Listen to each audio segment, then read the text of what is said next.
Agility has announced that it is using large language models to essentially communicate with its humanoid robots. This is super fascinating. Today on the podcast, I'm going to be diving into everything Agility has announced in the robotics space as it applies to essentially how they're using AI to communicate with these humanoid robots. Now, I think this is something that a lot of people have seen images of, whether it's the humanoid robots inside of like Amazon warehouses getting stuff done, or just Tesla has obviously released the latest version of their Optimus humanoid robot. So I think this is a very interesting time to start talking about the relationship between robotics and AI. Let's get into the podcast. We gon' bring it to you just like that. Welcome everyone to the future. It's AI Chat, bringing you the interviews and giving you info to be in the know from tech company CEOs of. Rock with us, bet you gon' come back. I'm just saying the facts. This is AI Chat. Let's go. So the big headline here is that Agility has showcased kind of the future of robotics with some advanced AI integrations. So in a pretty exciting move, this is an Oregon-based startup, by the way. Agility is really, I think, pushing kind of the boundaries of AI and robotics kind of communicating. So the company is known for its bipedal robot named Digit, and they have been experimenting with generative AI and large language models, showing the significant progress in how robots can interact, learn, and perform when they have these tools. So Agility recently released a video. They posted this on social media, but essentially it's showing how these technical, like showing some of the technological advancements that they've been able to apply to Digit. So in an environment with a whole bunch of different towers and boxes, they're all like kind of different sizes and stuff.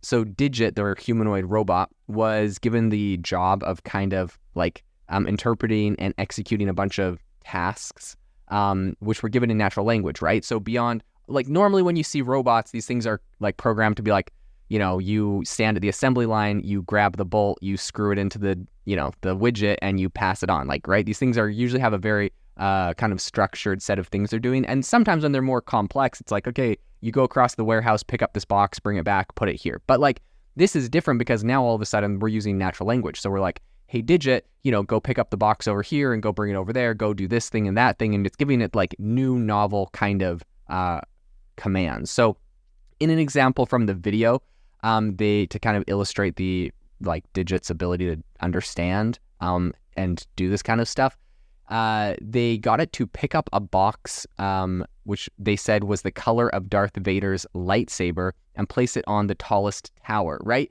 This is so interesting. It's not just like, hey, go grab the red box and put it like on Tower 3. It's like, go pick up a box, the color of Darth Vader's lightsaber, place it on the tallest tower. Now it has to determine what Darth Vader's lightsaber color is, which box matches that, which tower is the tallest. Like, there's so many things it has to compute, which I think is so impressive. So obviously the process was pretty deliberate and measured, but I think the execution was really precise, and it was able to do this. So the company recently said, quote, "Our innovation team developed this interactive demo to show how LLMs could make our robots more versatile and faster to deploy. The demo enables people to talk to Digit in natural language and ask it to do tasks, giving a glimpse at the future," which I really literally think this is the future. This is where the Tesla humanoid robot comes, I think. And this sounds so crazy and like dystopian and sci-fi, whatever, but like people are going to have these humanoid robots in their houses, like they're cleaner, and it's like, hey, can you like vacuum the floor and do the dishes? And like, it sounds crazy, but oh my gosh, that would be fantastic in my house. Let me tell you, I would love a humanoid robot. That would be so helpful. But oh my gosh, I just started thinking about it. Like, what are like the gray areas, or like what if people use these humanoid robots to like watch their children, right? Obviously you can see where my mind is, because I'd recently on Thanksgiving had a newborn, and as I'm recording this, to be 100% honest, he is sleeping in my arms in my studio because my wife wanted a break. She's been holding him all day. He's kind of, colicky or whatever. So he's sitting here sleeping, and all of a sudden in my brain, I'm like, what if you get these humanoid robots and people are like, hey, like rock the baby, make sure it's happy. Oh my gosh, like that could be crazy and also bad, because you obviously don't want these things watching your baby who's, they're probably going to have built-in stuff where it's like, they're not allowed to watch children or, be like a lifeguard or do anything where like they could be, blamed if someone dies or something terrible happens, right? Which, I mean, how much different is that from hiring like a babysitter in your, neighborhood to some kid to come watch your kids and then something bad happens. Like, I don't know if it's that much different, but I don't know. Man, that'd be crazy. And who's liable for that kind of stuff? Probably the same problems and questions Tesla's already solved with like who's liable in a self-driving car crash, that kind of stuff. So in any case, these are conversations we have to have because these tools, these robots, these things are coming down the pipe. So this is a really big leap in robotics. This is not just isolated to agility, though. A bunch of top universities and research labs are exploring how to best leverage these AI platforms. And I think the potential for natural language communication and kind of the programming of systems via low and no-code technologies is really, really big. Of course, this is something I've been talking about for a very long time because I believe the Tesla humanoid robots, or the Optimus robot or whatever, it's going to eventually become an electrician, a plumber, and a lot of other things that will have like really big implications for job displacement there. But in any case, at the beginning, it'll probably be pretty nice because we have like these labor shortages or whatever. But Gil Pratt from the Tesla Research Institute highlights the progress at on a recent panel at Disrupt, and he explained how generative AI is accelerating robotics learning. He said, quote, "We figured out how to use modern generative AI techniques that enable human demonstration of both position and force to essentially teach a robot from just a handful of examples. We've taught 60 different skills so far." So I think similarly, Danielle Russ from MIT CSAIL emphasized the power of generative AI in solving even motion planning problems, which are leading to more fluid and human-like solutions. So I think the implications of these advancements are really exciting, and it would appear that Agility is just the first player to really embed this in a robot and do like an impressive demo. So,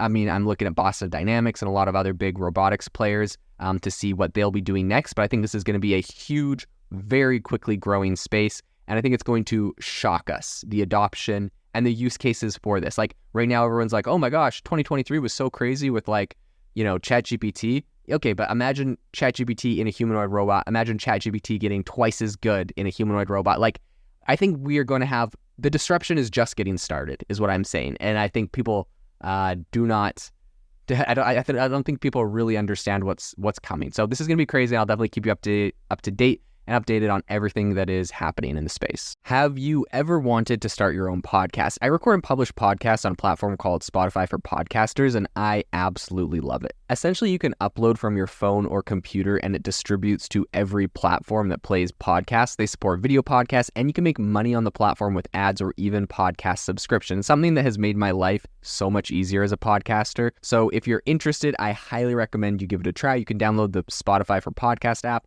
or go to spotify.com/podcasters to get started on your podcast today.